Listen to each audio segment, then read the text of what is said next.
Yeah, yeah, yeah. What up? What up? It's Big Twins, aka the grimy one. Y'all know the Mob Deep infamous clique.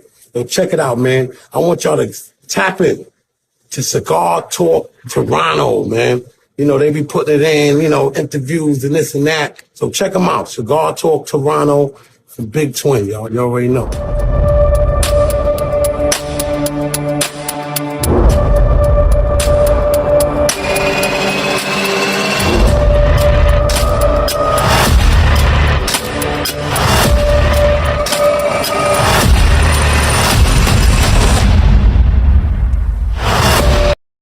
All right, we are back on the block Saturday night. Shout out to everybody tuning in. Thank you for all your continued support.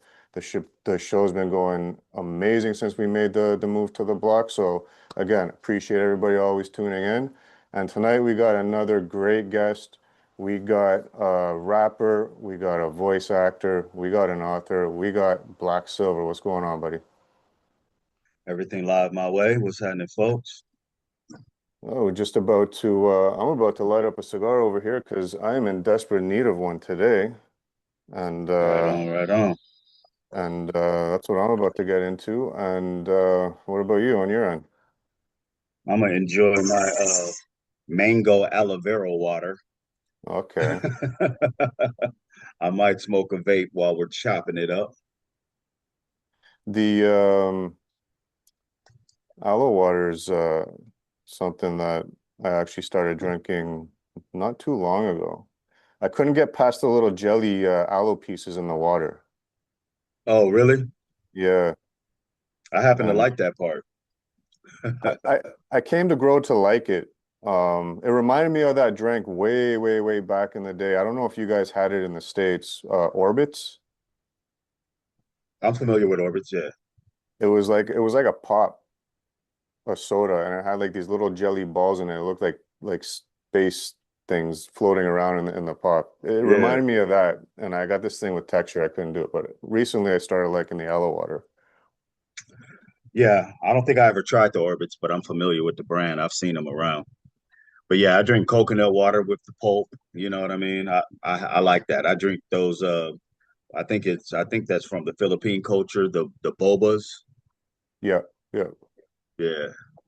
Is that your background, Philippines? Nah, not at all. No, I'm black. I'm African American, nigga, whatever. No, just because you brought up the Filipino culture, so I wasn't sure if there was a mix in there or something or Nah. I was just saying I think that's where the boba originated. okay, okay. So you've been around in this game for a long time.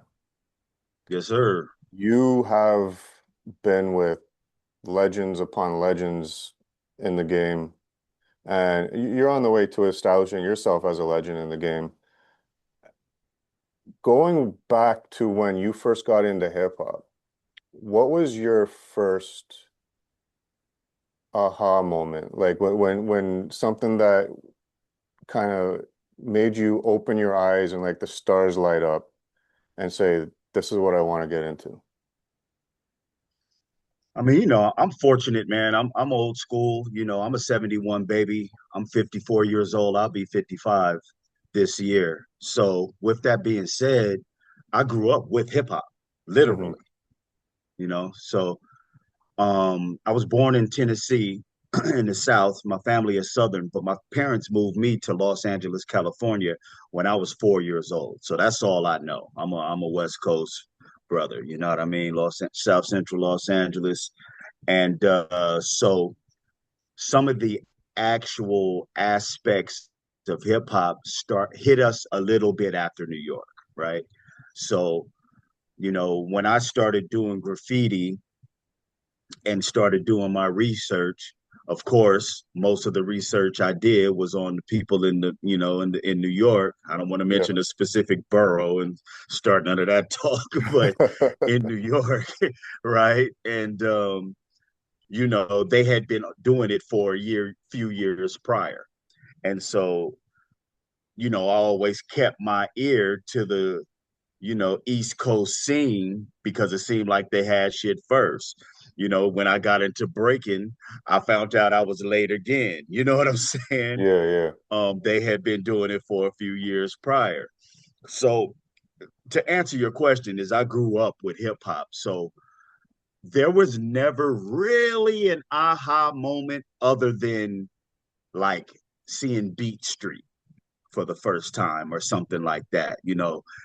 But I was already into it. I was already doing graffiti, writing on walls and shit. I wasn't really piecing yet doing the actual art side, but I was definitely writing on a bunch of shit. And I had just started breakdancing when I saw Beat Street. And I was like, oh, yeah, this is me. All of this shit in this movie is me. Um, so now you're tagging, you're getting into the breakdancing. Who were some of the artists at that time when you were getting into it that were heavily influential in you at that moment in time? Like I said, man, I was so young. We're talking 12 years old. So I, I couldn't tell you, man. I mean, just of course, I can name all the New York City breakers, or I could name the writers that were in the movie. And then there's popular ones back then, like, the phase ones and but I can't say at that time, Hmm. when I'm first becoming a B-boy, that it was any particular people at that time. You know what I'm saying? And it was just hip hop as a culture really Yeah, took a hold of me. You know what I mean? I could name you 20 graph artists. I could name, you know what I'm saying, a bunch of rappers as well at the time.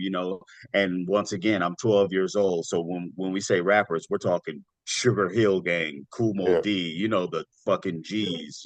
So it was just hip hop culture in general at that time. If we were talking about MCing, that came a little later, and that's different. I could be a lot more specific. You know what I mean?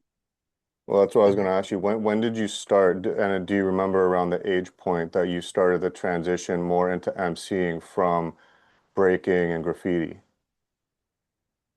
Yeah, I want to say I was part of a Groover crew, two crews actually, Hip Hop Hippies and Dynamite Soul. And we were using everything we knew about break dancing, but now we're more groovers than just breakers, dancing for rappers, EPMD over here, and other homies are dancing for Def Jeff, and some of the homies are dancing for X Clan, that type shit. So, you know, 15 to 16 ish, we all just had rhymes, Yeah. and that's also about the time where I started skateboarding. So sometimes we be skating from South Central to Venice Beach or South Central to Hollywood. And, we're talking, 10 or 12 miles skateboarding. So you take a break. When we took our breaks, people would just say a rap. You know what I'm saying? Like, okay, while we chilling, drinking our waters or whatever. So 15, 16 is actually when I started getting in ciphers, and I hadn't said I'm gonna be a rapper yet. I hadn't pursued it professionally, or even just switching my name, because back then everyone either called me Tez, Tez One, that's my graffiti name, or people just called me Silver. I got the name Silver. They called me Quicksilver at first because I was fast Okay. as hell and shit, and then I broke that down to Silver. Yeah. But anyway, yeah, so that's what's up. I didn't start like recording my first demos and actually, taking it serious, like, try to do something with it till I was about 18 or 19. So we're talking 89, 90. 89, 90. Okay. Yeah. And around that time, now I never like to say like people look at someone like I want to be like that person because especially back in that era, everybody strived to have your own sound because if you even remotely sounded like you were trying to bite somebody else, like that was it, you were done. Yeah, that's the school I'm from. None of that Um, imitating shit. Yeah. now, but Excuse me, one sec. in terms of influences, um 18, 19, 89, uh 90 era, when you started to gravitate to more emceeing, like this is something that I want to venture down, who was it that you were looking at as inspiration, we'll call it? Um, I probably sound redundant, but I gotta just say Rakim. I was listening to a lot of people, but he was the end all be all of what rap should be to me. I was listening to De La Soul. I was listening to EPMD. You Yeah. know, I was still listening to Kid and Play because remember I was a dancer. So I was listening to a bunch of hip hop. But as far as rap goes, undoubtedly the God MC, Rakim. Yeah, he's definitely up there in terms of who would realistically be on a Mount Rushmore of MCs. Oh yeah, absolutely. Now mind you, I'm a West Coaster, you know what I'm saying? So I hear NWA get started, Yeah, Ice-T, who's my big brother, is set them off. He's the one that made them go for it, yeah. So I'm all of this is around me, but I'm listening to Cool G Rap and DJ Polo. I'm listening to Big Daddy Kane. I'm listening to Rocky and, and Eric B. You know what I mean? Like So that's even to this day. Oh, go ahead. Oh, no, no, go finish what you're saying. I was just gonna say, even to this day, because of that, people who aren't familiar with my music, when they hear it, assume I'm from the East Coast because of the way I rap. I'm a Yeah, lot I was more just about to lyrical. I say, don't like, talk about this. Yeah. what was it that was gravitating your ear to the East Coast more than the West, being that you were from the West, and especially, we were just starting to get into that era of the East versus the West, Uh-huh. another few years later. So, but what was it that kind of had your ear open to the East Coast? Well, that goes back to the origin of why I was trying to make sure I was a b-boy and live the hip hop culture. You know what I mean? Everything was coming from the East out here, so I kept my ear to the East Coast streets so I wouldn't be late. And it Hmm. and it and it helped because even in the fashion portion of b-boying, what I'm saying, I was rocking shit way before anybody. They thought it was different. Like, you from New York? Nah, fool. I'm off of 42nd and Crenshaw. You know what I mean? But that was because I paid attention to what was happening on the East Yeah. Coast. So yeah. Um, yeah, they were definitely paving the way.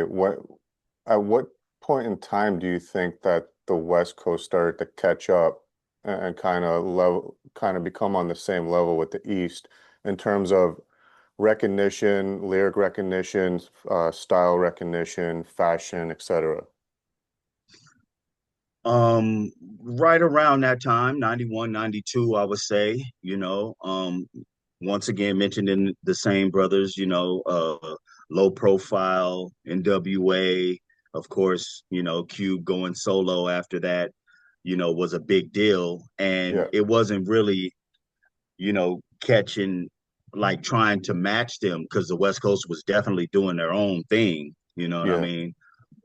They weren't trying to be super lyrical and shit like that. To me, and it's strange coming from a West Coaster. I keep my dubs up. I represent, but they was just too heavily into the street side of shit. Gang banging was so big then. I grew up in the real crack era. You know what I'm Yeah. saying? So, and that's what they knew. Everybody was a hustler or a gang member and then a rapper. All these people I'm talking about. So, I understood why. It just wasn't what I was into. It's still like that today though, isn't it, in terms of the gang culture out in the West Coast? Yes and no, man. Yes and no. And it's not to Yeah, I don't want to glorify get too. anything. It's just, you Yeah. still, got to be careful how you move on the West Coast Oh, from what I've absolutely. heard. Yeah, 200%. 200% as far as that go.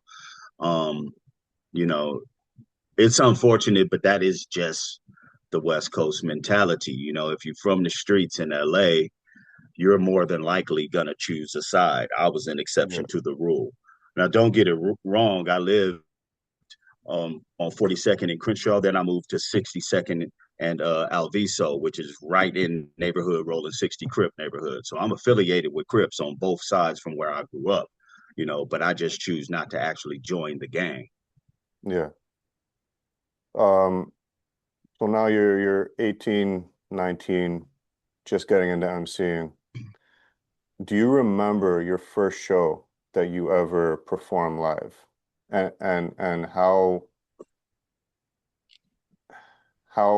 did you feel performing the first time in front of a crowd of people? Whether it have My been in first a show, club uh, or a bar or whatever the setting was, like how like going from this is what I want to get into, you have your tracks, you're set to perform. How did you feel getting out there in front of a crowd for the first time? first paid show or first just ever rocking in front of strangers, basically. Ever in front of anybody, whatever the setting was, you're performing, it could have been 20 people, 10 people, 100 people, whatever the case was. How did you feel? Your first time, all eyes on you, you're now about to perform. I was so eager to do it. I felt great. I didn't get no butterflies. And plus, it was a bunch of homies there, and they had seen me rehearsing. They had heard the raps before. So it was almost like rapping in the living room, rehearsing in front of them. Okay. You know what I mean? It was at a spot called a Kibilan. And actually, Exhibit opened for me that night. um, and, my crew, 2,000 Crows, was in the house, and it was just dope. It was a good feeling. I rock shit, gave everybody dap. We were still drinking 40 ounces at that time in a club, if you could believe Yeah. that. And yeah, it was just dope. Yeah. So Exhibit open for you, right? Is that Oh yeah. where that Yep. relationship with you and Exhibit started to establish? Because I know you're affiliated with the Alcoholics, the Liquid Crew, Exhibit. So is that where Yep. that started Yep. to evolve into a working relationship? Not with me and him specifically. I mean, we saw each other all the time, crossing paths. Both he was a little more advanced with me as far as actually shopping and trying to get a deal. He didn't have a deal at the time, obviously, or he wouldn't have been opening for me. Yeah. But not with the Exhibit specifically, but yeah, I knew all of them. I hadn't met Swift and J-Ro yet, but I knew Exhibit and I knew Tash. Okay. And now And I branching hadn't off it. met King T at that time either. Okay, okay. And that would say be Yeah. around, like you said, like 92 era, 91, 92 around Yep. that time. So now you have your first Yep. show, Yep. Exhibit opens for you. Where do you go from there? You got the first show out of your system. How did you feel in terms of it? You know what? I could do this for the rest of my life. This is what I want to do. Or was it still something that like you were still unsure of yet?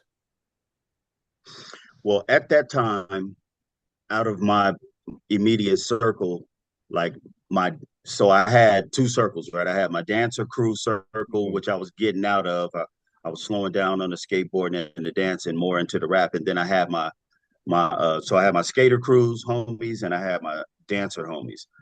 The dancer homies, only a few of us were even considering going into rap. Other people were like, okay, we're getting older, I'm gonna get a job type of thing.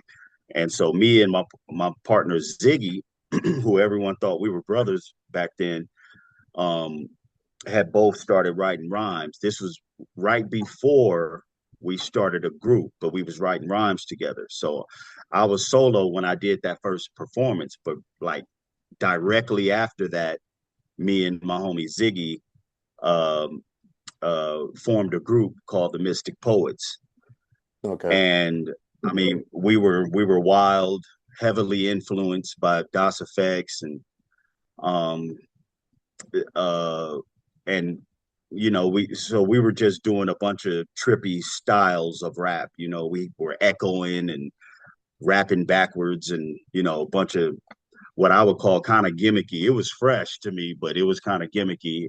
But that landed us a publishing deal, and so then we could go to our first professional studios rather than recording at home. 8 Okay. tracks and shit.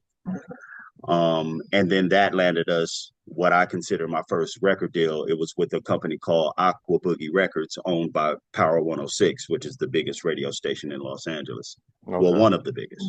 Yeah. Now, so you just landed your first deal. Um, Something I'm curious about. So you have your tracks, you're performing, you land your first deal.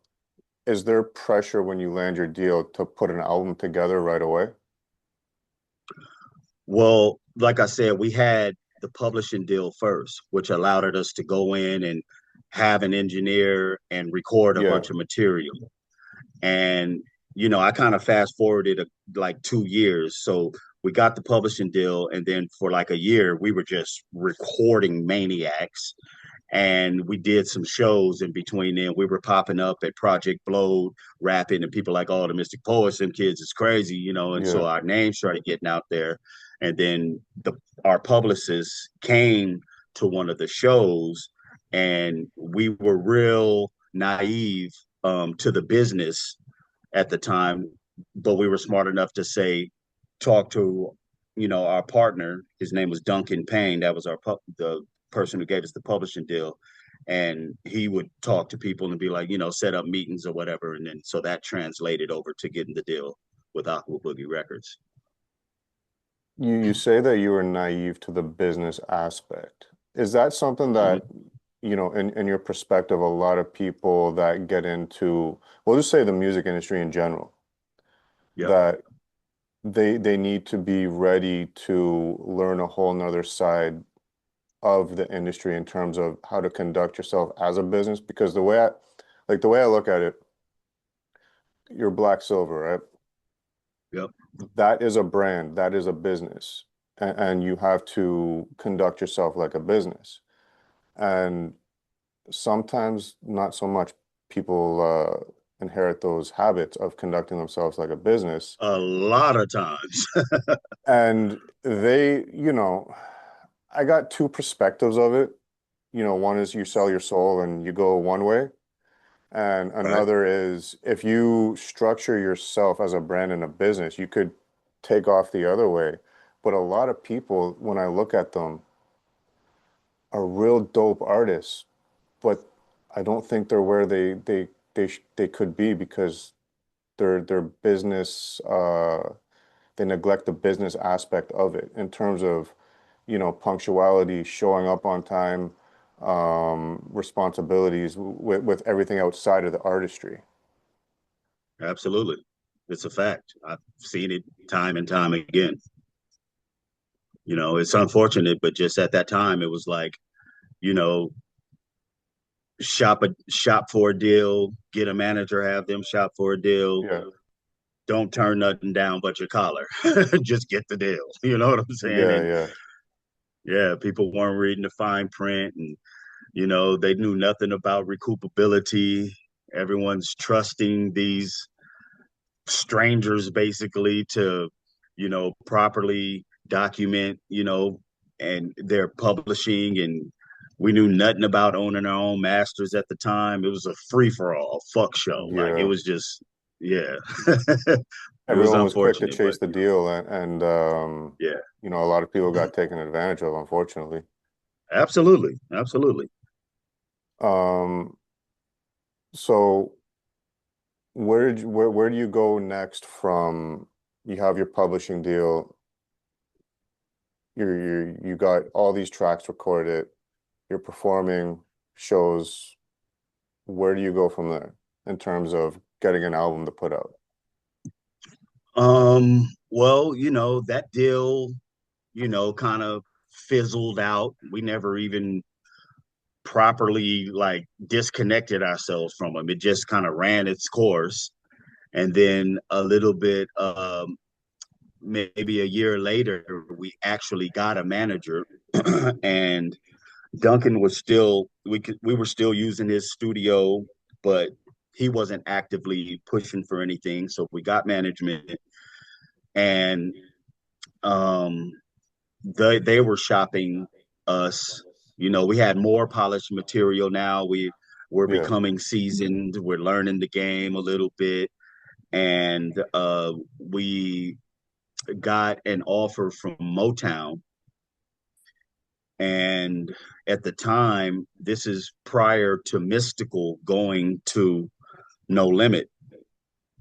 He had just dropped, I guess, one of his first records, and it was doing well. I can't remember what label he was on, but the deal with Motown that we were excited about to sign. I can't remember what exactly happened. I don't know if it was one of their A&Rs or somebody in another department was like, their name is too close to Mystical. We were Okay. the Mystic Poets, but they were kind of associating with us with him. And to this day, I don't think it was a big deal. But, once again, being a bit naive, we were like, we're not changing our names. That's our Yeah. identity. And that's what people know us as. And we should have changed our damn name. You know what I'm saying? Because at the time, I was also going down in East LA recording with some of my other dancer homies. You probably know these dancer homies as Apple Dap, Taboo, and Will I Am. But Okay. at the time, they were the At Band clan. And the same thing happened to them with Capitol Records. They were like, At Band Clan, people ain't gonna know what that is. And Will was like, okay, we're the Black Eyed Peas then. And they loved it. They got their deal. Yeah, So um uh yeah, we should have taken the deal and changed our name. But you know, hindsight is always 2020, right? So we didn't get that deal. Um and then my partner Ziggy, he was a great rapper and all that, but he was really focused on chasing women. And I was like, man, we gotta turn this into a business. And that wasn't really what he was on. He was just liking, how many honeys wanted to, yeah. take him home after these little bullshit shows we was doing. So that's kind of when I went solo. I was like, I'll be here if you ever want to pick up where we left off, but I gotta do something with this. And that's right around the time that I ran into Cool Keith. And when I met Cool Keith, everything changed. Okay. Um, do you think that that's what makes it hard as a duo or a group to get everybody on the same mindset and trajectory in terms of the end goal of where you want to see yourself in 1 year, 2 year, 3 year, 4 year, 5 year? Like you said, he was more concerned about the ladies, which I mean, good for him. We Yeah, all have our absolutely. different motives, right? Yep. Yep. Um, was there any because it sounds like from that point you kind of just said, I'm just gonna go about my business, do it on my own.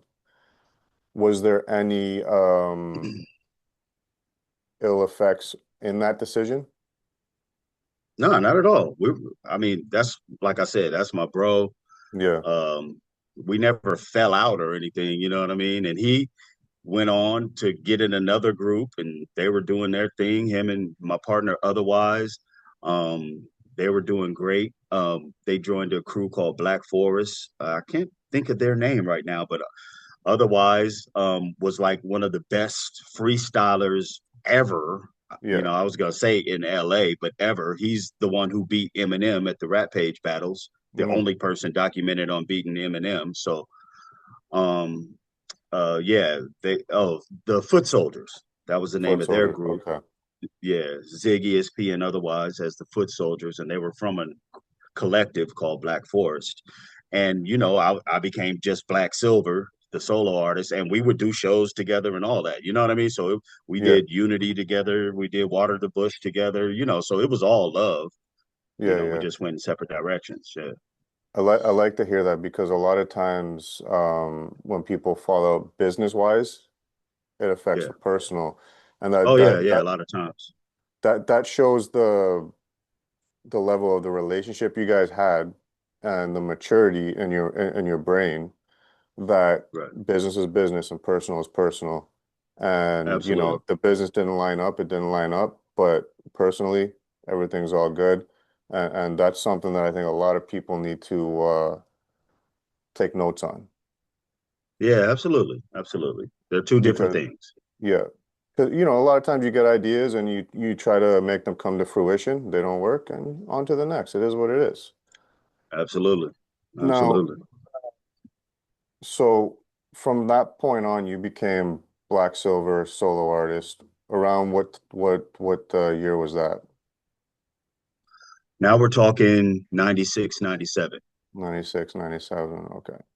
So now where do you go from there? I lived on a street called Martell, which ran north and south, and it was just under Sunset Boulevard. So living in Hollywood. I'm coming home. I don't know where from, but I had my headphones on like I always do, Yeah. and oh, I had beats playing, and I was just kind of just going over lyrics in my head, kind of writing in my head. But sometimes I had a tendency to be rapping out loud, but since I got headphones on, I don't think people can hear me, but they can.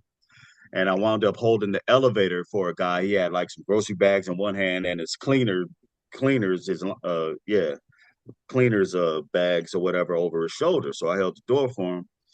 And I'm just sitting there. He came in and just went back to what I'm doing. I pushed my floor. I asked him which number, I pushed his floor. And when I looked at him, I had to double take and I moved one ear. I was like, man, are you cool, Keith? Like, yeah. So he lived in my building right directly under me. Um, and he was like, "You got some shit." I was hearing what you were saying. I was like, "Word," and whatever. And we met. He was like, "Yeah, come down sometime." And what's funny is on his not Dr. Octagon, what was the album he did at that time? He had just put out an album, and on that album, there's a song called Apartment 223. And he really lived in apartment 223 because I lived in 323 right above him. But anyway, about, I don't know, maybe a week or two later, I was like, because I didn't want to rush, but I was hyped. I just met Cool Keith and he lives in my Yeah. fucking building. But I felt like I don't want to act like I'm on him too tough. So I gave it a minute. But like a week or two later, I was just like, I'm going to go check on him. You know what I mean? I went down, he was there. Um, went in, started talking.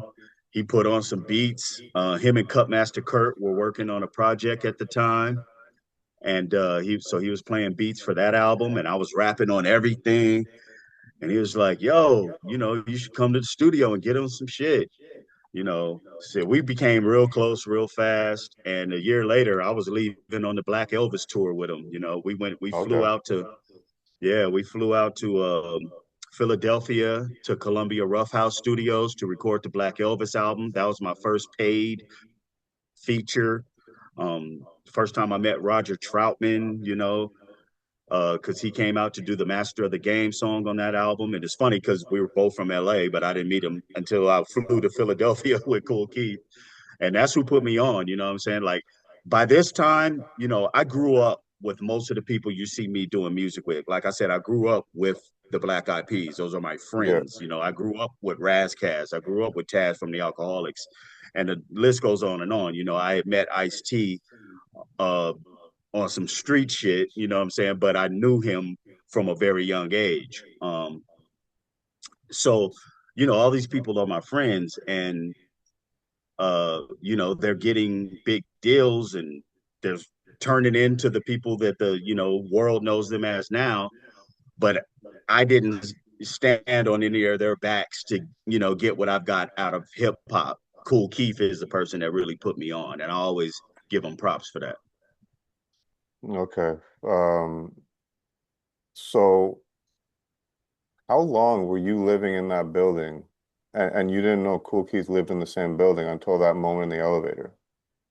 At the time, I had been staying there about 6 or 7 months, Okay. and we both stayed there for like another year before we both moved. I moved to North Hollywood. He moved to another place in Hollywood, but we were close and homies. And I'm rapping on all his projects and Yeah. getting my projects together on the side by then. That's crazy that he lived just above you and you had no idea Yeah, until you got in the same elevator one night. That's just life life being life right there and tossing you a moment that's meant to happen. yeah, yeah, yeah. Definitely, definitely. Um Would you say that that would have been your breakthrough moment? No question about it. Yeah. I'm not gonna say I wouldn't have done some fly shit with hip hop if that didn't happen, but I attribute a gang of the fly shit I've done. I mean, that was the Black Elvis tour. Yeah. 2 years later, we were the opening act for the Californication tour. We did the whole North American end of the Red Hot Chili Peppers and Foo Fighters tour together. You know what I mean? Okay. That was my first time rocking real 50,000 a night. You know what I Yeah. mean? So yeah, I all of that is because of Cool Key. You bring that up with the Red Hot Chili Peppers, and it's crazy how, rock music and hip hop are actually very closely associated with each other, and not a lot of people realize it. No doubt. Do It's you a fact. do you take any influence in what you do from rock music? No, but I was a skater, so I listened to a lot of rock in my day. So I was a fan of it. I don't I can't say I recognize any influence I took from it, but I've always been a fan of rock music. And, even to this day, I always do, not always, but a lot of times I've done rock remixes of songs that grow their own legs in my career. Right now, um, I released Basic Needs featuring KRS-One, Rocka from Dilated Peoples, and Razzcazz. And it started doing really well. So I'm like, gotta do a rock remix. And I Yeah. took Razzcazz off and put Prince Poe from Organized Confusion on it, so that Yeah. I still, keep that joint connection there. Two people there that you just mentioned that I don't feel like get talked about enough, Dilated Peoples and Hmm. KRS-One. Yeah. I think when you talk about the greats in terms of lyricism and conscious hip hop, I don't think Yep. KRS gets mentioned enough. It's strange because everyone will, you bring up his name and they'll be like, oh, the teacher, it's a no brainer, but he doesn't get mentioned as much as he should. I agree. And Dilated, I mean, uh, they're out. They have successful careers. They rock festivals and do the biggest events, but their name doesn't get mentioned as much as I think it No. should. And mind you, once again, these are friends of mine. I didn't meet Evidence till years later. Baraka and I used to walk my my little sister Angie and his little brother Buddy to school before we went to junior high school together at John Burroughs. So you know what I'm saying? Yeah. These are my friends. You know what I'm saying? Correct me if I'm wrong, but didn't Alchemist, he either, I know he did projects with Dilated Peoples, but did he DJ for them at one time, or was I it just, think both. yeah. Yeah, I think both. Um, have you ever done any work with Alchemist? I have a funny story about Alchemist. There was a group called the Wascals, Yeah. and they all named themselves after the Little Rascals from the TV show or whatever. And so I was they had a record deal, and I was at they call it the Wascals Manor. And I was at their crib that they all lived in when they were recording their album. And so we're hanging out, whatever, just talking about what everybody's doing and plans and who got tours and shows set up. And then this little white dude comes in with a brand new ASR 10 in his hand. And, they clear some they clear an area like in the living room and let him set it down. He didn't know what the hell to do with it. Long story short, it was a little Allen from the Hooligans. Yep. And one of my producers at the time, Sergio, used an ASR 10. And so I knew a little bit. So no claim taken. And I've told Alchemist this before, no claim taken because he's fucking incredible. But yeah, I showed him how to maneuver his first ASR 10 that day. It's and it's But no, I crazy. never done music with him. Would you say he would be on a list of Go producers ahead. that you'd like to do music with? Oh, 200%. We spoke about it, just hasn't happened. It's crazy. Not a lot of people know about the Hooligans either. And What was the other guy's name? He's now a big time actor. Um, Oh yeah, I can't remember. I don't know that dude, but I know who you're talking about. but it's funny because you grew up in the West Coast and you were heavily influenced by the East Coast. And then if you look at Alchemist, for example, he didn't really Mhm. take off until he went to the East Coast, connected with Infamous Mob and then Mob Deep, and then that's where he really started finding his groove. Skyrocketed. Yeah. Oh yeah, And a lot of people think he's actually from the East. I've heard that too. I've heard Hmm. that too. You know, yeah, man. Got a lot of those interesting little stories just being on the West Side. You know what I mean? You've done music with kind of like we'll say the who's who's of hip hop. Um, Oh yeah, for sure. you I got a scroll couple through your claims to fame. yeah, well, you are your own claim to fame, number one. And but if you scroll through your catalog, the amount of artists that you've done music with, do you think that um and I'll attribute it to kind of like the martial arts, right? You don't get better until you go from, gym to gym and train with different aspects. Hmm. Would you say it's the same with hip hop in terms of, collaborating with certain artists? And in your perspective, they could be better than you, or you could be better than them. But do you think it sharpens your brain in terms of lyricism and how to take little pieces and kind of form your own style with by collaborating with so many different artists? 200%, no question about it. It made me better every time. I tell some of the homies to this day that are still thinking about pursuing it, like, man, you gotta. I should say that I've been preaching this forever. You gotta spread your wings, man. Yeah, Get out there and try some different things, meet some new people. A lot of my homies, they just wanted to rap for each other in the hood, and that was never me. I was just more outgoing. So, in answer to your question, absolutely yes. I cherished every experience. I've been in some studio sessions that people would give their left nut to be in. You know what I mean? yeah, yeah, Really. yeah. And some of those sessions, I've just been a sponge. I just paid attention to how their process. You know what I mean? I definitely learned from it, and it definitely made me better. Do you think that that's where some mistakes are made, where everybody looks at, I'm not going to say everybody, but a big portion of people, regardless of what it is, it could be rock, whatever, whatever.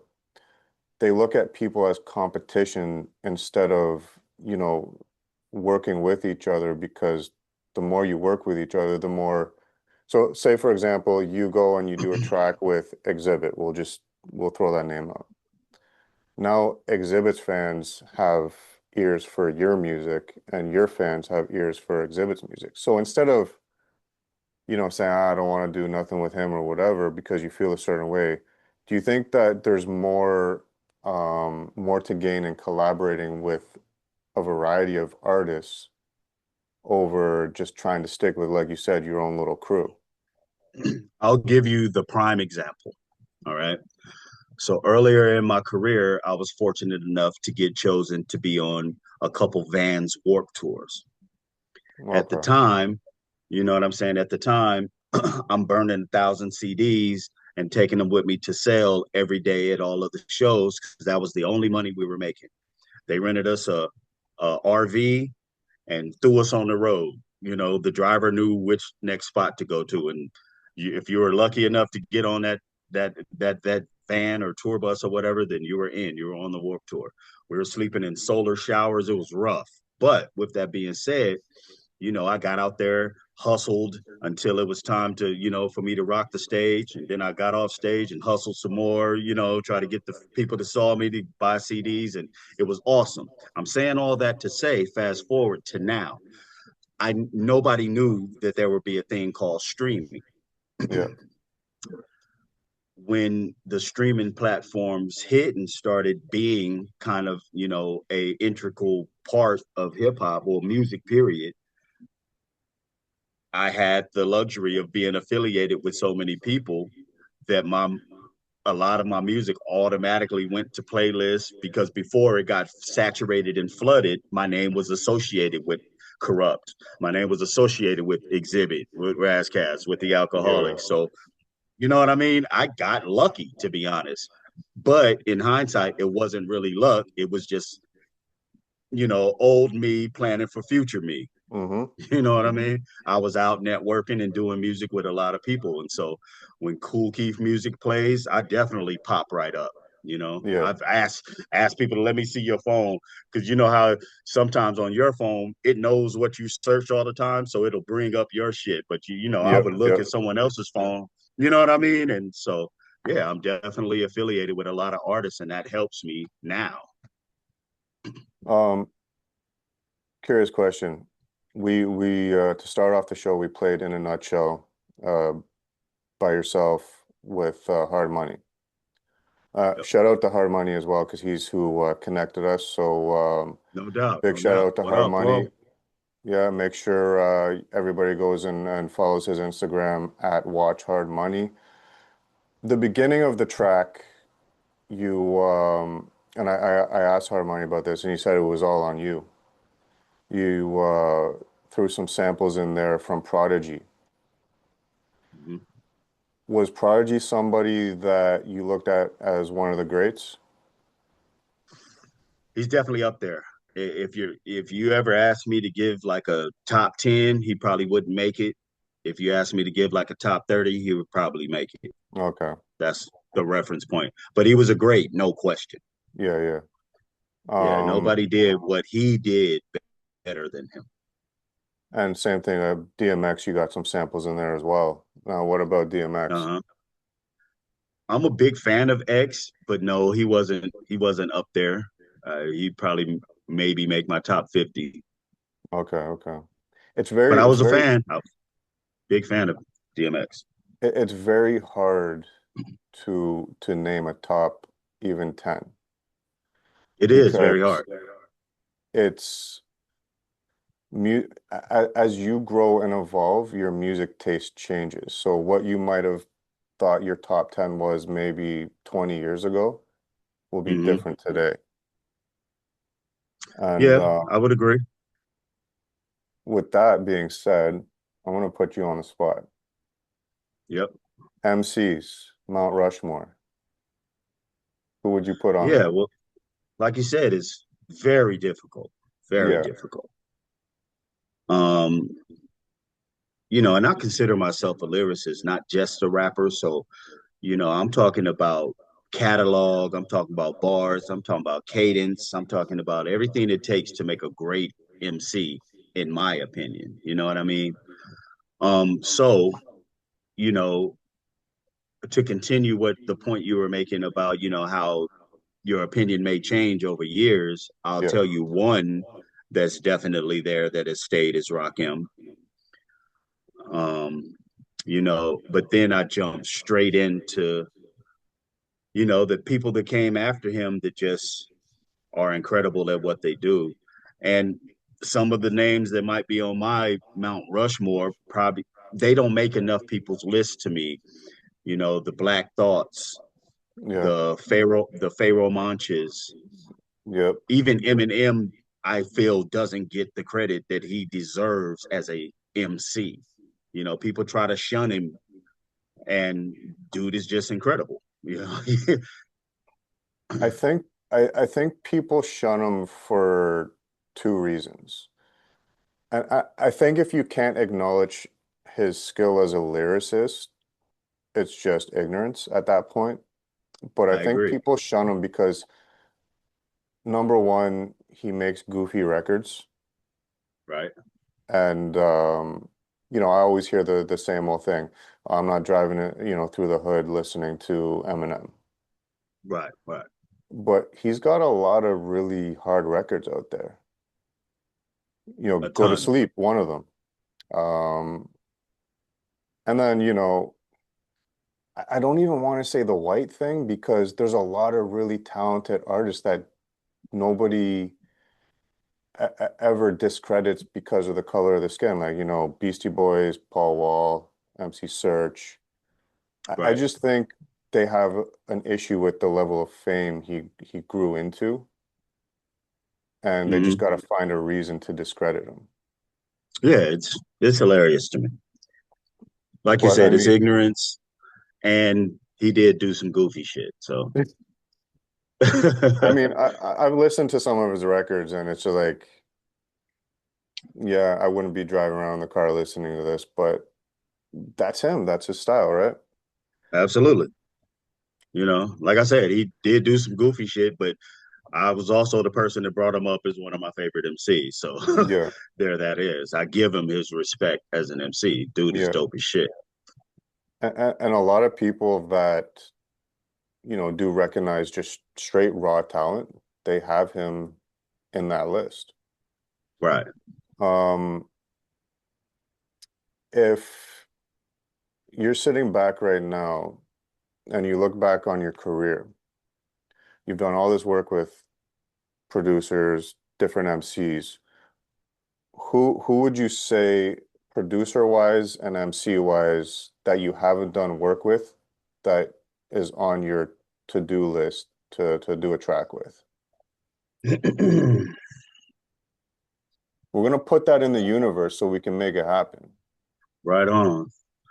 So we'll start with the producers simply because we already kind of started talking about it with Alchemist, right? Yeah, So him and Havoc have Alchemist, Havoc, and Primo are just three people I've just always wanted to work with, period. Um, Obviously that's not discrediting anybody, but I've just always wanted to work with them. I feel like, everything would just line up correctly. yeah, Um, I've had the pleasure of knocking a few bucket listers off of my list recently. Like I always wanted to do something with Cool G Rap, and I accomplished that just last year. You know, me and Main Flow from the group Mood, High Tech's first group that he put out. We did an album last year called Weaponized Alchemy, and we did a joint called Hood Narrators featuring Cool G Rap. So I got that off my bucket list, and I'm stoked about it. So there's a lot of producers, man. I Those three just came to my head immediately. It's really I threw Havoc in there because I would love to work with him, obviously, but it would have started with ALC and then Primo. Those are two that just stick in my head yeah. that I haven't worked with that I need to or want to. And also bring it back to the West Coast. And I don't know why we haven't done nothing, but brother Battle Cat. Um, and once again, we've spoke about it. This isn't someone I haven't had the honor of meeting. We grew up in the same neighborhood, know a lot of the same people. We've been around each other several times and have spoke about it. So, um, but yeah, that list, man, it goes on because I have so much respect for hip hop in general, the craft on both ends of production and MCing. Um, Gosh, man, you know, I'm okay. So Prince Poe from Organized, he calls me twin. Like we're close, close. That's my bro. Um, and it's crazy because always a big fan of Organized Confusion. I've said their individual lyrics to both of them on different occasions. But I've never done a record with Pharaoh Monch. And Yeah. and just a second ago, you were out asking me about my Rushmore, and I hold him very high up there. Let's just say I don't know what my Rushmore would be because I probably have 20 people that are right there. You know what I'm saying? Yeah, yeah. And half of them don't get mentioned enough. So, yeah. But anyway, yeah, I'm doing this. I'm still having fun with it. And I think a lot of them are going to happen. Well, you know what? You're doing what you love and you're making a career out of it. And that's the goal in life is to do what you love and make money doing it. And they always Absolutely. say if you do that, you'll never work a day in your life. That part. That part With is that true. being said, this hour just flew by like it always does. Good Um, conversation does that. you know, we're about to sign off on the block. We're gonna keep it moving for YouTube, but make sure you go follow Black Silver on Instagram at blacksilver.bars with a Z. Yes, sir. Yep, with a Z. And with that, I appreciate everybody tuning in. I appreciate you joining us as well. Like I always Thanks for say, having me, folks. um, time is the most expensive currency because you can't make it back. You've taken your time to sit down with myself and everybody listening, so we greatly appreciate that. And on that note, Mikey G and Lefty Pacino, they're going to take us out of here with their theme song, Cigar Talk. Till next week, we're out. Peace. Um, you mentioned the Havoc, Primo, and Alchemist. Right there, Hmm. that's three of my four Mount Rushmore producers. Dope, dope. Word. Hell yeah. The other one I would put on there would probably be like 90s era Q-Tip. Okay, dig it. And I say that because you look at his production on the Infamous album, and Hmm. he just captured with his production that whole um 90s New York gutter hip hop. It's crazy because, and I'm talking about credible MCs I've spoke to that didn't know that Q-Tip produces. Really? Yeah, oh yeah. People that it would surprise you that they didn't know. Put it that way. There's a lot of there's a lot of people that, they kind of move silently with what they do with their work. Even like Havoc, for example, he doesn't get talked about enough as a producer. I agree. If you ever sit there and watch the man and some of the videos he does and how he puts a beat together, he's a fucking genius. Right on. Right on. And I just think it's a fact of people don't take the time to sit down and research and watch and listen and if they did, they would learn a lot more about it. Well, I came up in the day where we're opening every CD, we're opening up the vinyls and reading the slips and Yeah. who produced what, you know what I mean? And so, you gain appreciation for the intricacies that go into the projects and albums and whatever. And that's something that I really don't like about the streaming era Yeah, for sure. because, we you're a 70s baby, I'm an 80s baby. I like that hard copy. I like to hold that piece. I recently started collecting vinyl and it's different with the streaming. You click download, you download it. It's just this file on your computer. There's no connection with the music at that point. Yeah, yeah. And how would you compare the 80s and the 90s, even the early 2000s to the streaming era in terms of fan connection with the music? I mean, you know what it is. You just said it. It's just different. You know, um, I'm not a big complainer. I go with the flow. So Hmm. it is what it is. It's not going to change.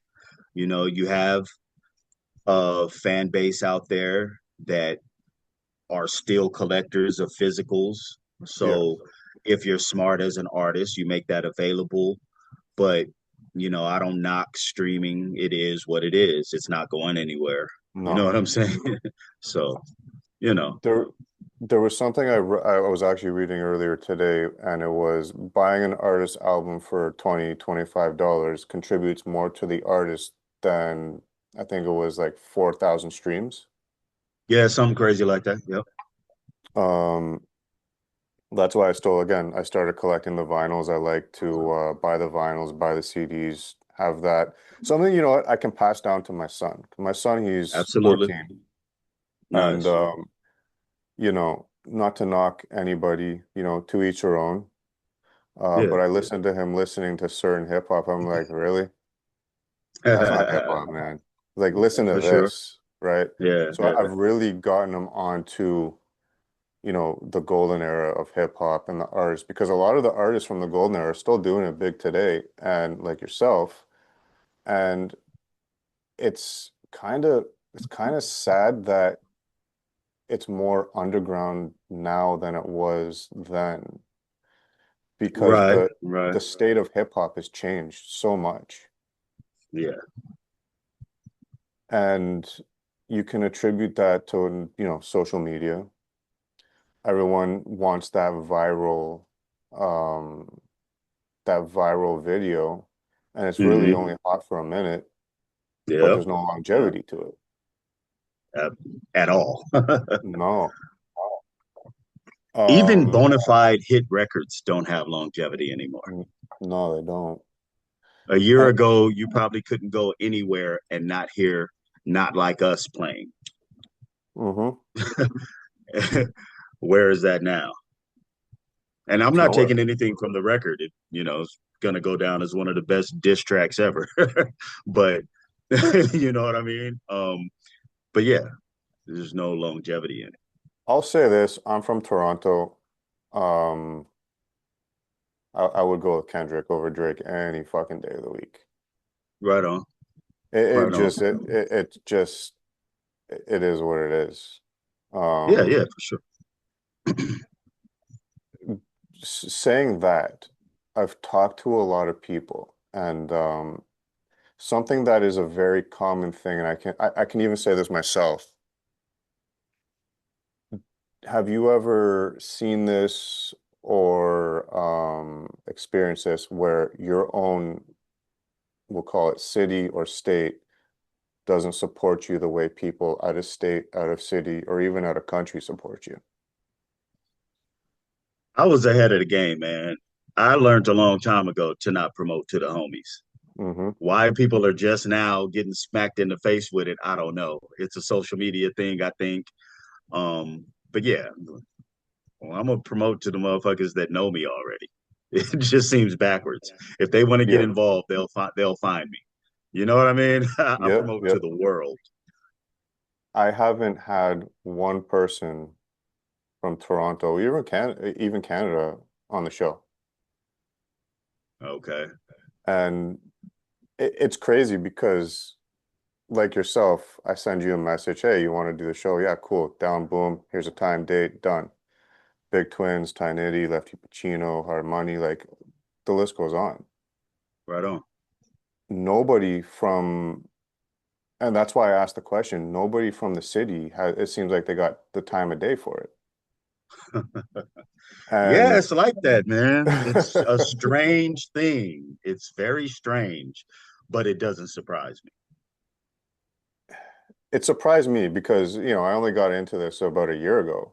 And Okay. like I was explaining earlier, this wasn't the trajectory I was going. I've always been a hip hop head. I've always like from a child, like love hip hop. Right So on. to be able to be doing what I'm doing, it's an honor. Like it's something that I appreciate. I appreciate everybody that takes the time to talk to me. And it surprised me, like your own doesn't support your own. It's like, huh, Yeah. Yeah. interesting. It is. It is. It's actually sad, but once again, it is what it is. It's a whole wide world out there. I can't get caught up on it. Do you find and something that, for example, golden era hip hop, something that kind of seems to be a common thing is that you get more appreciation and love from out of country than you do your own country. I mean, dude, every other day I get somebody from, I don't know, Malmo, Sweden.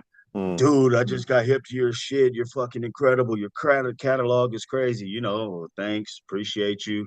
I'll be out there at such and such time. Make sure you come hang out. You know what I mean? Every other day, somebody from somewhere, Morocco, or, somebody from South Africa, somebody from all these different places, man. A guy who is a fan of the Analog Brothers. yeah, You familiar with Analog Brother Project? yeah. Okay, so a guy from Tokyo, I think we're around the same age. His English wasn't even good, but he was like, please can talk in my DM. And I was like, sure, what's up? And he gets on the phone, and like I said, I think we're around the same age. And he was telling his homeboys to come look on the screen. Like, I got him. I could hear him like half talking his language, maybe Mandarin or something, or no, Japanese, right? I don't know. I'm not positive, but and then some English. So it'd be like, "What you going on, Silver Synth?" You know what I'm saying? Like, Yeah. he was stoked to have me on FaceTime or whatever. That shit, I love it. You know what I Yeah. mean? Yeah. But that just goes to show, like, none of the homies ever called to show me off. You know what I mean? I know a lot of people. So I yeah, I hear that 100% of the time. And it's fucking mind-boggling. yeah, And it's trippy. do you think it attributes to the fast pace of the way trends change in North America? Because it seems like every other week it's a new trend. Yeah, I think that has something to do with it for sure. Just because, what do they call it? Um, Short content, attention span, and all of those things definitely play a factor. Um, but once again, I just think that's where we are. You have to be able to, fit in. There's certain things I won't do. There's Yeah. some things I'm not into. I got on TikTok 2 years ago. I started an account. I think I had it for maybe a month. Like, this shit ain't for me. You know what I mean?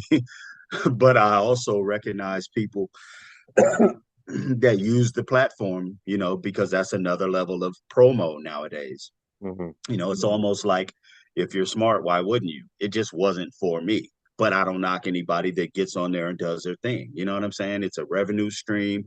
Yeah. It's more exposure, so forth and so on. So, people have to send me TikTok videos when people are using my music over there, because I just refuse to use it. But you know what I mean? I Yeah. can't knock it either. TikTok is a hard one to crack because it's very, very restrictive.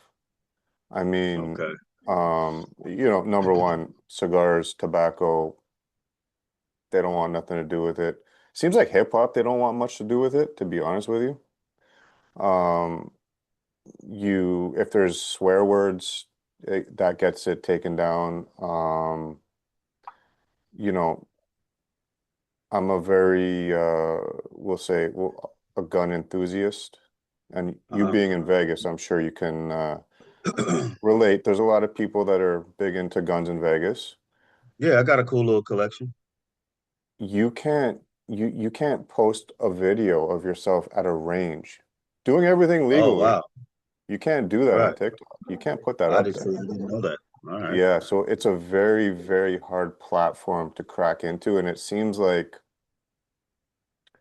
um a lot of people stay away from it for those reasons.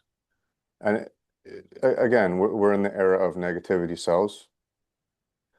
Yeah, for sure. You go on Instagram, you could see someone getting murdered, but God forbid you see a fucking female nipple through a t-shirt and that's banned. But Right.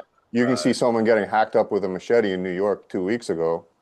I Right. remember there was that 15-year-old that he got shot in Queens. Um, the full video is up there on Instagram. No problems. I haven't seen much of that on Instagram, but I have seen a lot of that on Twitter. Yeah, it's Yeah, everything is fucking ass backwards. it is. It is. I agree. And that's kind of where I blame social media for the way civilization is behaving because and here's the thing, you see all these viral videos and people are like, huh, well, that's going viral and that's going viral. Why don't I just do that then? And I'll go viral. Yep. So Yep. now it's fabricating drama, it's fabricating violence, Yep. and it's being created for the viral views. Yep. That's it. People are out there acting complete fools, trying to recreate real moments that happen to Hmm. people, and just for likes and shares or whatever. Yeah, it's a fact. And it's crazy because like if you go and watch podcasts, for example, it's the same stories over and over and over. It's the same, well, the same stories because it's the same questions. Everybody wants to know about the drama. Nobody wants to know about the success, the trials and Yeah. tribulations of, okay, you know what, I went through this hard time and this is the way I came out of it because perseverance and I seen this and this one helped me. Nobody likes the success stories for some odd reason. It's funny, man. My wife and I, we stopped watching the news probably 10, 15 years ago. But both of our mothers, when they call us, like the first thing they'll say is, "Did you hear such and such passed?" You know what I mean? And we told them, like, say hi, ask me how my day was doing, anything, but don't start a Hmm. conversation with telling me about somebody that died. And you get information so much faster now, because of Yeah. all of these, the web activity and access. and, you know, and both of them get up in the morning and turn on the news. So they're like our reporters because we don't watch it. So we had a conversation like, what is with you guys? You don't want to know what's going on in the world. I was like, it's not that. Find me a good news channel. When they come out Hmm. with the good news channel, we'll watch it religiously. Yeah. You know what I mean? Because all they report on is what's fucked up. There are Yep. still some good shit happening in the world. No, it's like the old term, there's money in war, right? If there's no Absolutely. war, you're not generating revenue. And it's really that way with the news, with social media. That's what Yeah. sells. Now, going back to social media, the way it's really taken off, and I mean, as much as I knock it to a degree, it's such a useful tool if you use it as a tool. Do you think it's made it easier to connect and collaborate with, producers, other MCs to do work compared to the way it was 20 years ago? Oh, there's 1,000 pluses to it. Yeah, it Yeah. has its downsides, and it gets annoying, But yeah, there's a lot of upsides to it, you know. I've Me and Rusty Jukes did an album about a year ago as well. And um, it was because people were tagging us. We had never met before. Yeah.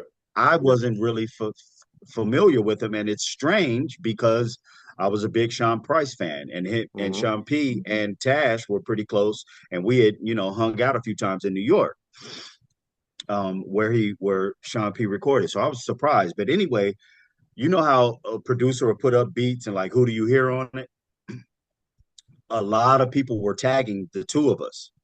Yeah. And so my Puerto Rican homie, Big Ra, who's actually part of the team now, was like, man, I gotta hook you guys up. Are you seeing this? You know what I mean? And that's how we met. And we recorded our whole album before we met in person.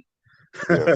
You know what I mean? I went to New York to do a Bitcoin show, or I should say a cryptocurrency show.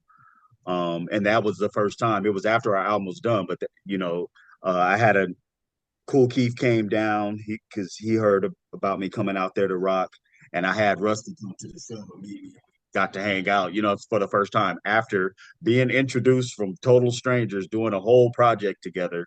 You know what I mean? So yeah, it has its benefits. I Yeah. just spoke to Joel Ortiz not even a week ago, Okay. and you know what I mean. But on Instagram, I've never met him, but we're about to do some work. So yeah, ups I and downs, seen man. Pros and cons. I seen Rusty Jux with Royal Flush and Elegy in Toronto. They did a little tour here. Yeah, yeah. About a It was year a and a great half show. ago, right? Yeah, yeah, it was a great show. Yeah, And yeah. that was the first time I actually found out about Rusty Jux. But he's a dope MC. Oh, he's dope. Hella dope. Yeah. Um, That's the bro now. Now we talk all the time. We're about to do our second project together, so yeah. But yeah, he's dope. and there's a lot of real good, from my perspective, right? Say 10 years ago, I was looking at hip hop. I was like, what the fuck is going on? I'm not gonna name names of who I think is, trash because, music is like food, it's like beauty, it's in the eye of the beholder. For sure. Um, but I was like, I can't do this hip hop anymore. It's not for me, What you got into it for? Yeah, I feel you. and but then when I got back into it, there's a lot of dope MCs that are coming up that are of a younger generation that did learn from, you know, the OGs in the hip hop game. Hmm. 38 Special, another prime Yeah, example. yeah, Griselda, that whole movement there. yeah, I mean, there's a lot of real dope MCs out there. Lefty Pacino, shout out to Lefty Pacino. That's we've made a real good connection there. And so don't give up on something because of what you're seeing in the mainstream. Because the way I always say is hip hop became Hollywoodized right, right. and it just became uh, a different value and a different movement for a different reason. But if you pay attention and you follow all the underground channels and you follow that path, you'll find all these great artists coming up. Yeah, yeah. I've been keeping my ear to the street or, to the underground game a lot more recently, and I've stumbled on, oh, this dude is dope. You know what I mean? Like, let me Mhm. make sure I go follow him or, show some love. You know what I mean? Like, yeah, Yeah. absolutely. A lot of dope shit out there. I And love it. it's hard because, I live in Toronto, Canada. We don't have a lot of real hip hop stations up here. So when it comes to, you turn on the radio, you're gonna hear Drake, you're gonna hear Drake, you're gonna hear Drake. That's about that's about it, really. Right. And and so there really is nowhere to go and listen to music in terms of if Ah, you really want to experience that true hip hop. And that's I think that's a problem. mm. There's no I know real you under mentioned earlier. Oh, go ahead. My bad. no no I was just saying, you mentioned that you were from Toronto. Is that where you are now? Is that where you're referring to? yeah. Okay. Right on. Um and I mean if it's not Drake, they don't support you here. Wow. He got it Did on lock, huh? did you see like a week ago, maybe a week and a half ago, he had that fucking that big block of ice? I did see something. He had people like chiseling something out of it, like Man, he put records in it or something. he I put the heard of, I release saw something. yeah, he put the release date somewhere in one of those blocks. And Okay. I couldn't believe the shit show that started in that area. So we have an area in Toronto, Yonge and Dundas, which is kind of like the mini Times Square, Okay. and it was right around there. And What's it called again? Yonge and Dundas, they renamed it Young, to Young and I forget what they renamed it to, but they renamed it to something of an African descent. Hmm. Sankofa or something like that square. But, Okay. we always refer to it as Young and Dundas. And that's kind of the mini Times Square, right? And you couldn't believe the amount of people going to this area to break off pieces of the ice and put it in a bag to bring it home in the freezer as a Wow. souvenir or to try to sell it. Wow. It's like the dude didn't make the fucking ice. No, he did not. But that's just Wow. that's the way the city operates. It's really odd. And Well, shout out to Ayo Biggs. He's a real dope artist from the city. yeah. And like you said, Toronto is just on some real funky shit.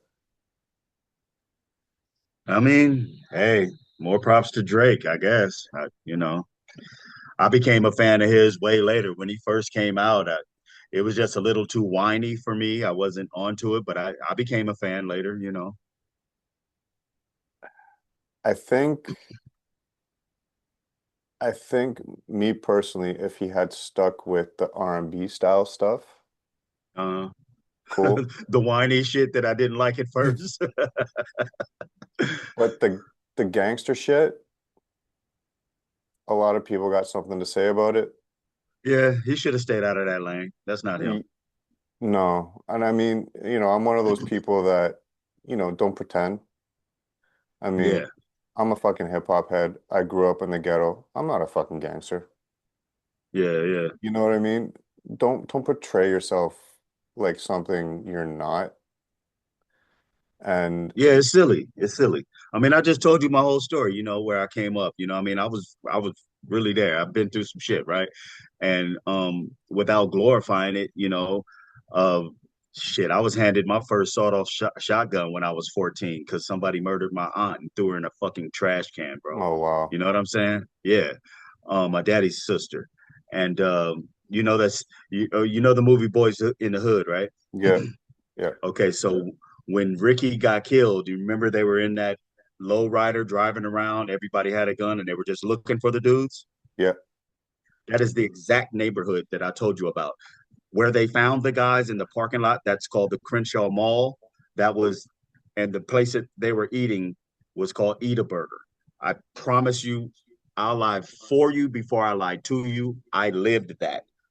When my aunt got killed, my older cousin Big E and one of his homeboys came by.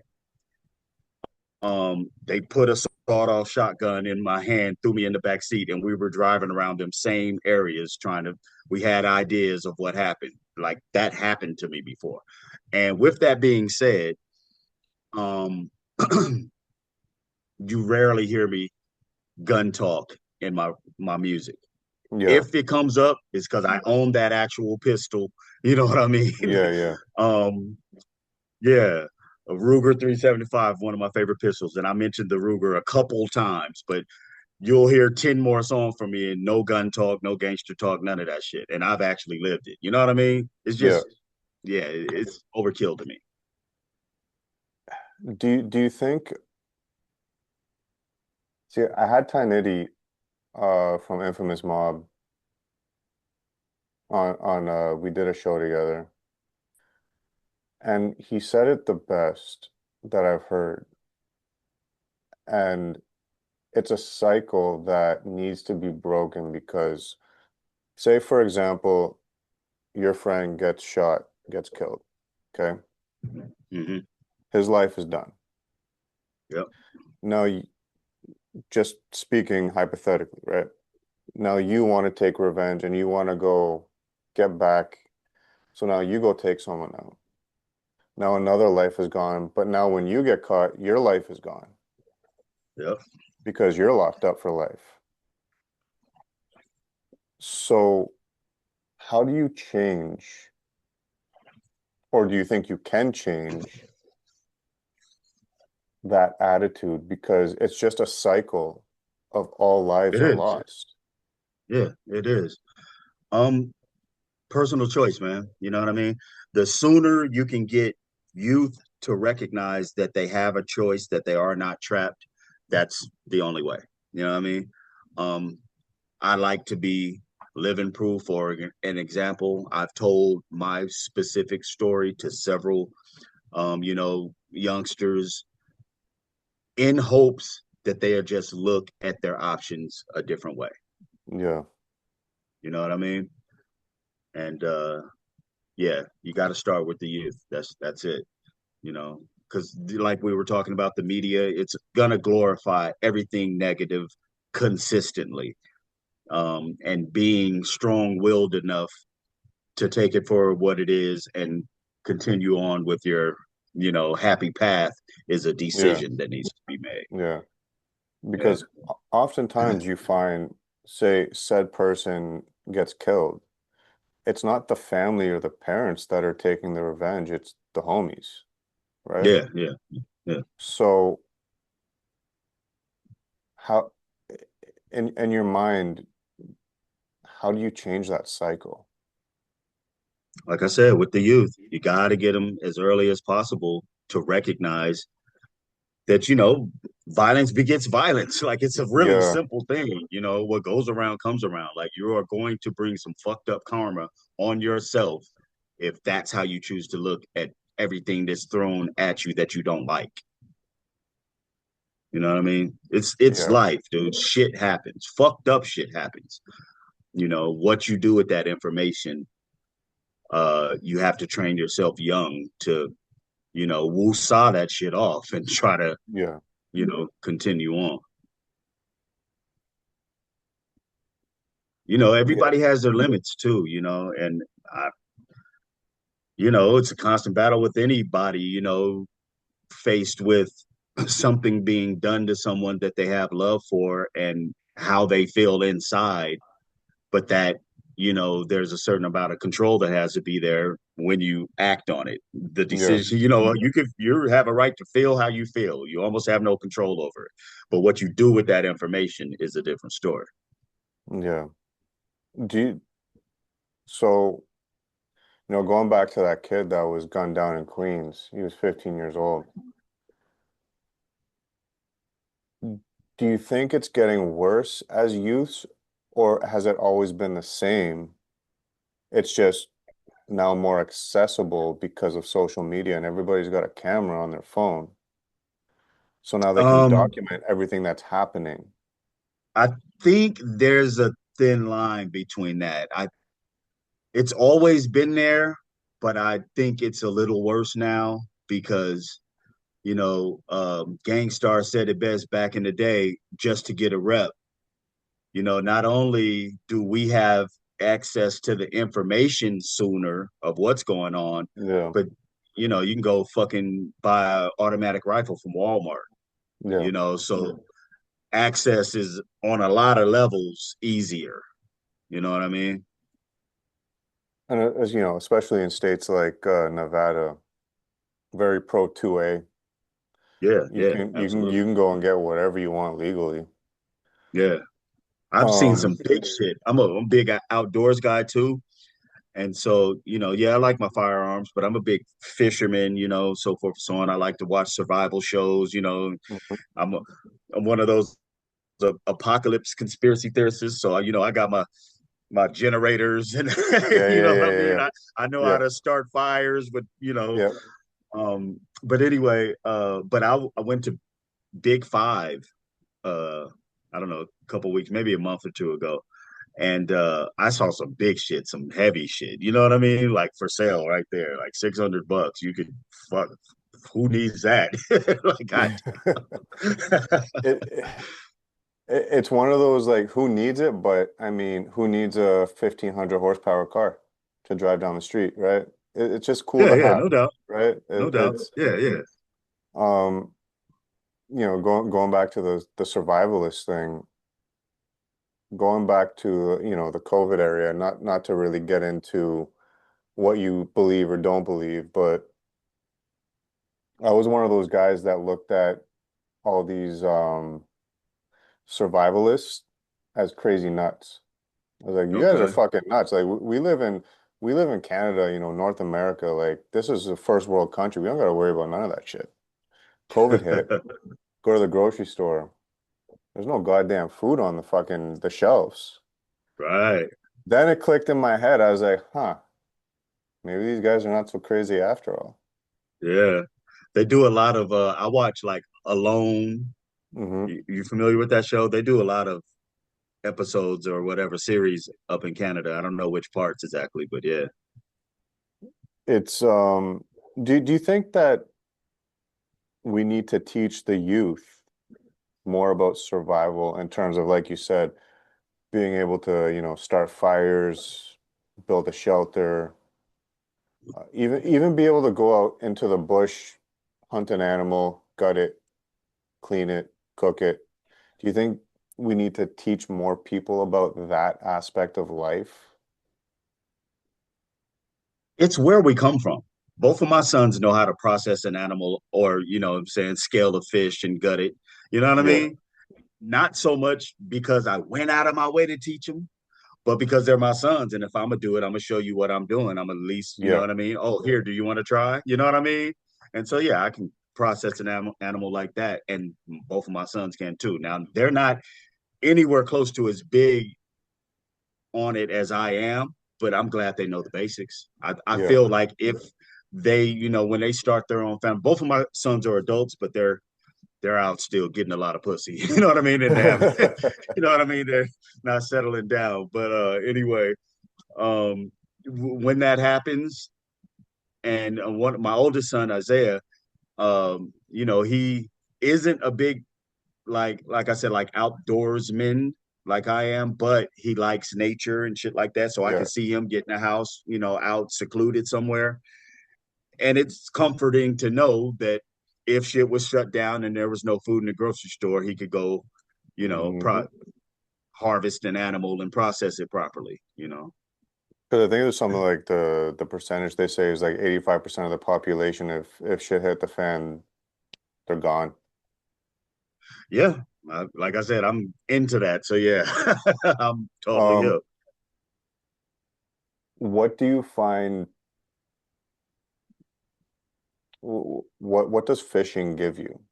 Because so like for example, like I can go into the bush and I can hunt. I Yep. could go in there at 3 a.m., watch nature come alive, right? It's pretty cool to watch Yep. nature just awake, right? Absolutely. So I find peace in that. What is it that fishing gives you in terms of is it a peace thing? Is it a reflection thing? Is it you just generally like to catch your fish, gut it, cook it, have something organic? Um, a little bit of everything.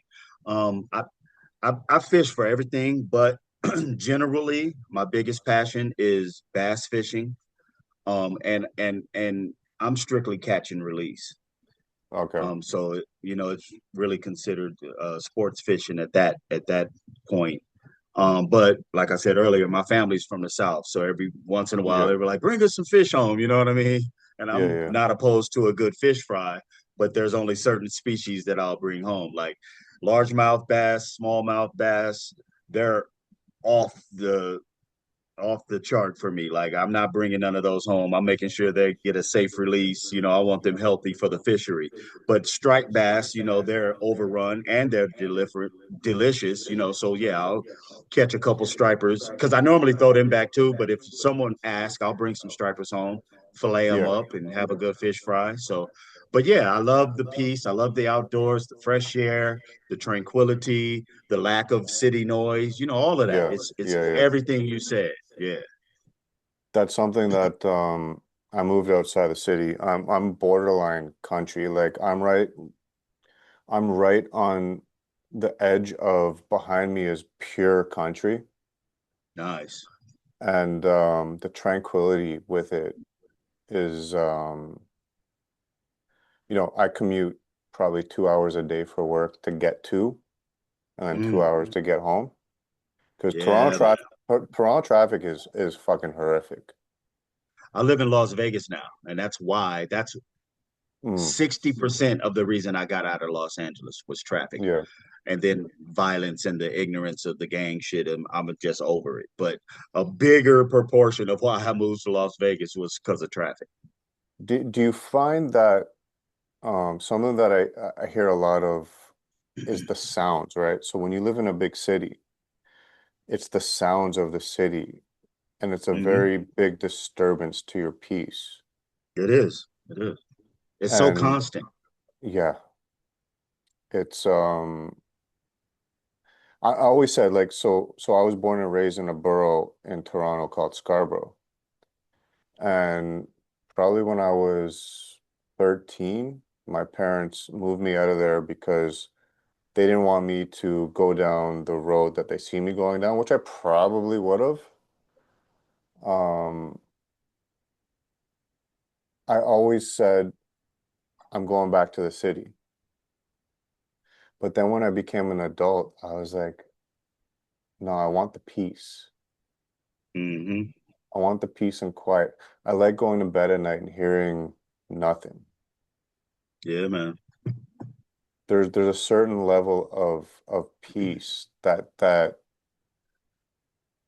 not even suburban living, because the suburbs are pretty loud these days, but that borderline country, I couldn't do country. That's too much for me. It's too secluded. But that borderline, there's there's no sacrifice for that peace. Mhm. Mind, body, soul, everything. Yeah, I mean, where I live, okay, so in Vegas, right? You can't drive for 40 minutes in any direction and still be in Vegas. So I love that. There's like traffic here, you're just, you're just nitpicking. It's Yeah, nothing compared to big cities. Like what you said. My sister used to commit from Anaheim to Burbank, round trip, right around 5 hours a day. You know what I mean? yeah. When you total that over a lifetime, that's a lot of It's time of your life spent commuting to and from work, right? And I thought about it one day and I was out of there. I've been in Vegas for 16 years now. But like I said, you can't drive in one direction for 40 minutes and still be in Las Vegas. I love that, right? But with that being said, I do live in the suburbs. When I walk on my patio right now, I can see the Las Vegas Strip down the way, but I'm yeah. elevated. I'm right by Red Rock Mountains. You know what I mean? If I look the other way, it's mountains behind me. I look the other way, I can see the city. And that's how I like it. But contrary to what you said, I could do the country. I could go live on the fucking lake, but my wife ain't going for it. There was something, I was scrolling your page and I seen a post. You said, I don't ever do the Vegas thing, but when such and such is in Vegas, I do the Vegas thing. Um, Right. I forget who that was, but I the know the post you're Vegas, talking about, but I forgot who it was as well.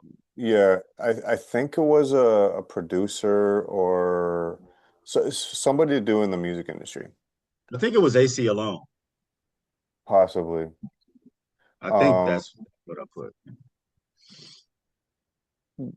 is it hectic in Vegas? If I mean, you're, down by the strip, yeah, yeah. yeah. There was actually something I heard on the radio the other day. There's a lot of casinos in Vegas offering uh dollar for dollar for Canadian dollars. So our dollar is shit. Our when you look at our dollar, I think it's like a dollar 30 something for every American dollar. Hmm. And because of all the politics going on recently, a lot of Canadians have stayed away from the United States. Which I mean, Right. that's good for me. I travel a lot to Buffalo, so I mean the lineups at the border are fucking they're non-existent. Y- Buffalo, like Buffalo, New York. Yeah, yeah, yeah. Okay, It's right on. 2 hours from me. I like to go to Okay, Buffalo. okay. Um,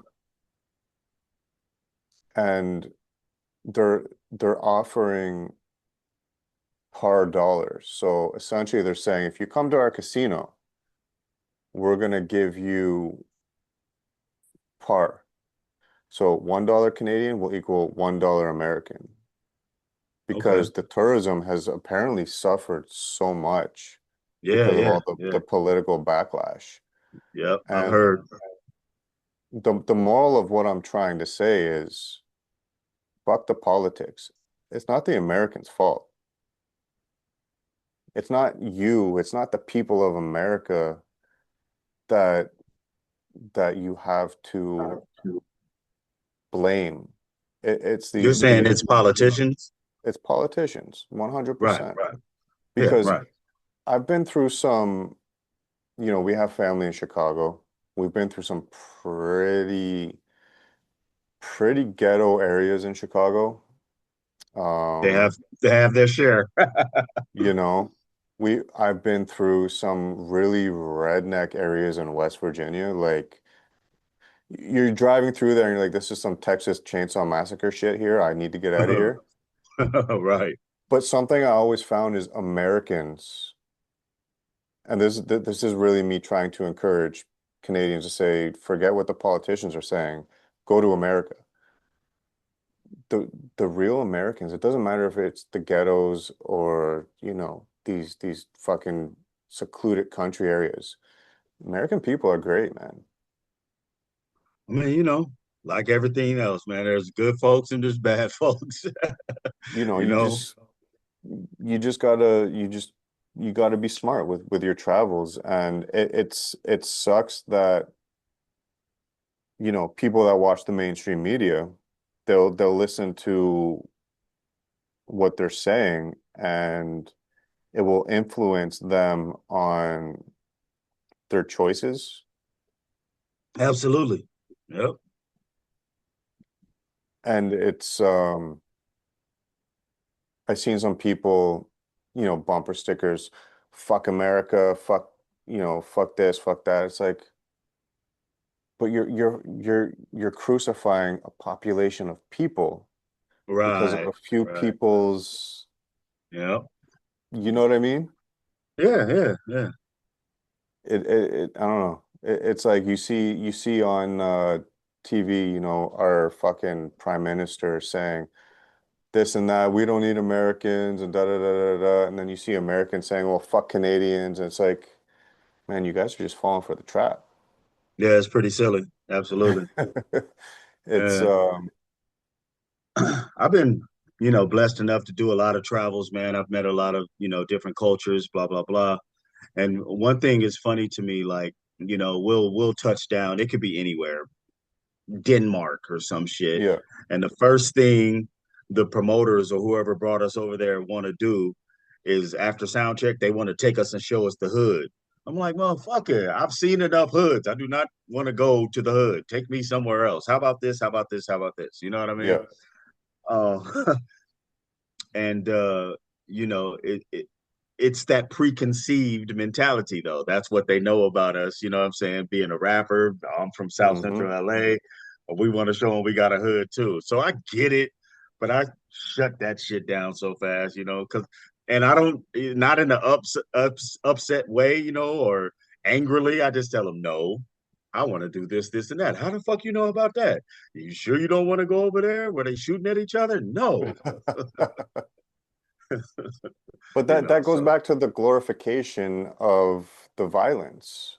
that's my point. It's those preconceived notions, people that consume all this negative information. It's no wonder that they come in thinking, oh, well, fuck them. Oh, they're all, Yeah, fucked up. Not yeah, ever once looking at it from the perspective as I got this information from a controlled source who's doing this intentionally, you yeah. know? It's And I think it's about those kind of things. and I go back to my experiences. You know, my wife has a sister that lives in Chicago, and she lives in kind of a ghetto area. And I think the preconceived image of these areas is not what it is, because I've been through the ghettos of Chicago, the ghettos of Colombia. And I mean, it's just real people that just, you know, trying to find their way in life. Absolutely. And Yep. they're more humane than those living in the gated communities. A lot of times. Hmm. A lot of times, definitely. It's, you know, you know what I noticed is the manners. For example, up here, there's no manners. There's no yes, sir, thank you, sir, thank you, ma'am, whatever. And going through some of the ghettos I've been in, just because of family association, Mhm. they have manners, they have Yeah, respect, yeah, and it's sad that, you know, we'll say the mainstream media paints certain people a certain way because they come from a certain area or a right. certain culture or a certain this or a certain that.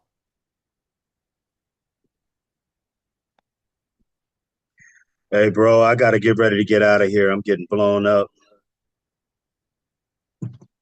Yeah, you got another show you're doing tonight, right? With gem work? Gym work. Yep, absolutely. That's Yeah, in a couple hours. 6 p.m. to 9 a.m. I'm tuned into that one. So Right on. Right on. I appreciate you taking the time to sit down and have these conversations. The questions I asked was to kind of paint a story of your introduction and your process through hip hop. Right. And I greatly appreciate your time. No doubt, man. Thanks for And having me. Like I said, it's like I said, time is currency, man. And I appreciate you sitting down to take this hour and a half, 2 hours, whatever it is, to sit down and chat with us. And yeah, man. I look forward to what's coming next. And Right on. enjoy your show later on. I'll be tuned in. Yeah, let's keep in touch, man. Hit me Yeah, up for sure. sometime. It's all love. And yeah, I'll let you know about I'll send you the hard copy of this so you have everything for your records as well. Okay, right on. And on that, enjoy the rest of your evening and enjoy, man. Yeah, man. You as well. Like I said, thanks again. It was cool chopping it up with you. You know what I'm saying? Try to keep it different, you know? Yeah, yeah. It was comfortable.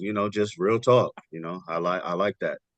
And yeah, I appreciate you and I appreciate you tuning in and joining us. And yeah, we out, man. Yeah, I'm gonna stay tuned. I'm gonna spread the word. All right. Appreciate it, man. All right, Peace. that's what's up. Peace. Yep. I want to send a special shout out, Cigar Talk Toronto. Special shout out to Croatian Mafia Cigars. It's for the gangster you nigga. It's for the gangsters. DJ Mikey G. Put some cut on that dope. Lefty Pacino.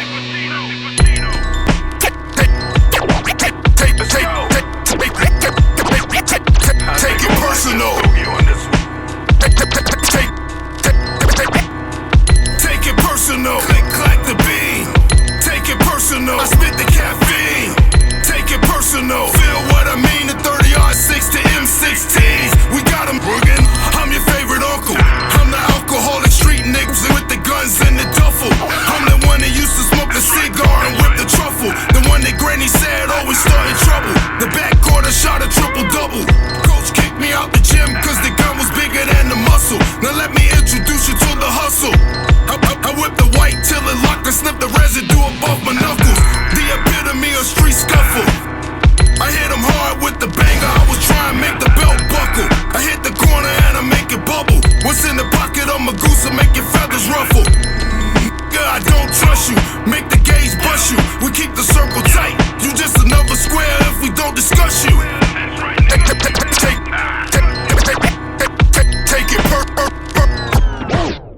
Take it personal, click clack the beam.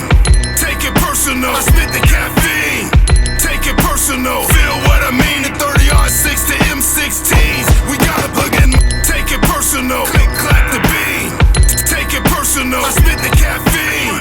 Take it personal, feel what I mean? The 30R6 to M16s. We gotta get pillage through your village. Leave my spillage on your mistress. Attacking everything, you go on the hit list. Burn the evidence, witness. Told the lawyer eat the case with the biscuit.